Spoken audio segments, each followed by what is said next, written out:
So today in these videos, we're going to be looking at connected particles.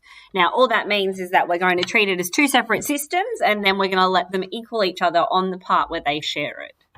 So two boxes of a masses 5 kilo and 10 kilo are connected and it pulls by a slight string on a smooth horizontal surface.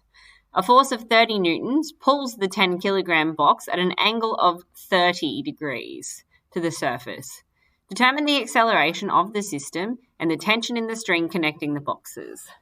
So over here is a little diagram of what this information would look like. Now in this diagram we only have one force that needs to be resolved into its I and J components. So let's do that now. Here, that is my I component. So that big force is going to be broken down. We won't write it like that. That's not going to work out the way I want it to.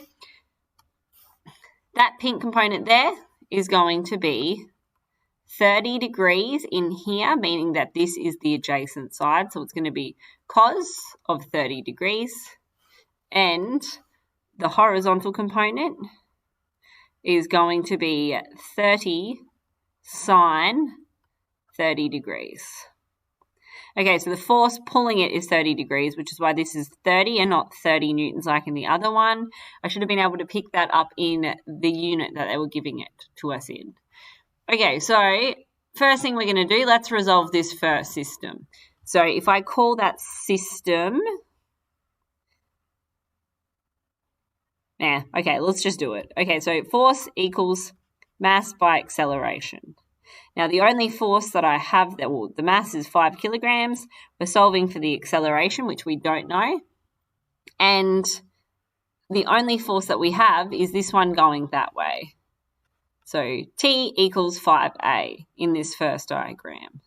Now, in our second diagram, I'm going to draw it separately so you can see it a little clearer. We've got a force going that way, which is T. We've got a force going this way, which is the 30 cos 30 degrees.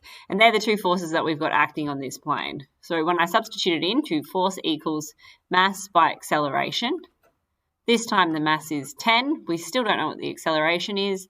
And the force this time, if this is the direction of the acceleration, we're going to take this one as the positive. So 30 cos 30 minus T. And now I can take this over to the other side.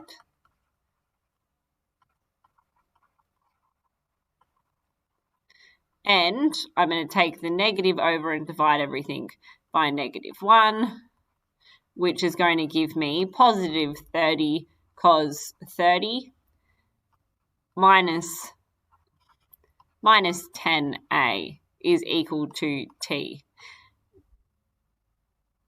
Now, I can simplify this further by using my exact values. So cos of 30 degrees is going to be √3 on 2. This is 30.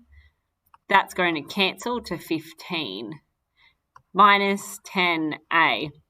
Now I've got T is equal to this and T is equal to that. Because I've got T in both expressions, I can use this one to help me solve that one. So I'm going to substitute, I'm going to let T equal 5A. So now 5A is equal to 15 √3 minus 10A. Take this to the other side by adding 10A. That's going to give me 15A is equal to 15 √3. Take that across, it'll cancel that. A is equal to square root of 3. So determine the acceleration of the system. That will be in meters per second squared. And the tension. So now I need to substitute that answer back in. So we're going to let A equal square root of 3. That means that the tension is equal to 5 √3 newtons.